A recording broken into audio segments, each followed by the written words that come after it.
Washroom جاتا ہوں تو مجھے کہا گیا پناہ مانگو، میں نے اللہ کی پناہ مانگی، اللہ کی حفاظت میں آیا، باہر آیا، مجھے کہا گیا اتنے وقت میں تم اللہ سے لا تعلق رہے ہو اور تمہاری توجہ اس طرف نہیں رہی، اللہ سے معافی مانگو۔ میں نے کہا غفرانک، اے اللہ میں تجھ سے معافی مانگتا ہوں کہ اتنے وقت میں ذکر اذکار سے فارغ رہا۔ نماز ہمیں یہ بتاتی ہے اور یومیہ اذکار ہمیں یہ بتاتے ہیں، صبح شام کی دعائیں ہمیں یہ بتاتی ہیں، ہمارے اوپر ایک حاکم ہے۔ نماز ہمیں یہ بتاتی ہے کہ دیکھنا، کھڑے قیام، ہاتھ باندھ کر کھڑے رہنا، پیکر عجز و نیاز بننا اور خوشی اور خضوع کے ساتھ، تذلل کے ساتھ یہ کھڑے رہنا، جھکنا، بچھ جانا، سجدے کو میں کہتا ہوں بچھ جانا، یہ صرف اللہ کے سامنے تو ہو سکتا ہے۔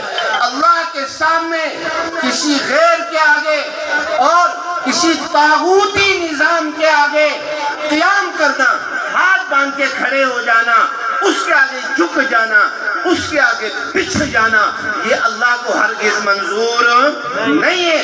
ہمیں عملاً 5 وقت نماز کا پابند بنا کر اسی بات کی طرف ہمیں لے جایا گیا کہ یہ جھکنا بچھنا صرف کس کے لیے ہونا چاہیے؟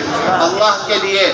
اسی طرح میرے دوستوں، میرے بزرگوں، میں نے جو آیتیں پڑھی، میں نے اس لیے یہ آیتوں کا ان کا انتخاب کیا کہ نمازی آدمی ماحول سے بنتا ہے، نمازی بچپن سے بنتا ہے۔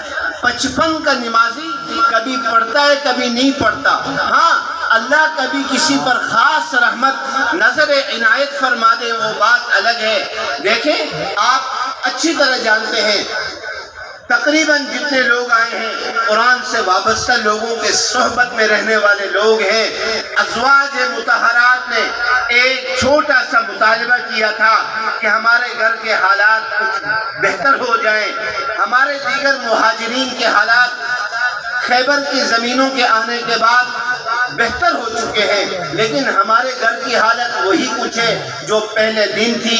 آپ جانتے ہیں نبی علیہ السلام نے 1 مہینے کے لیے گھر چھوڑا، مسجد میں ڈیرے لگا دیے، اس کے بعد پھر وہی اتری۔ آپ ان سے پوچھیں کہ تم کیا چاہتے ہو؟ ان کنتن تردن الحیات الدنیا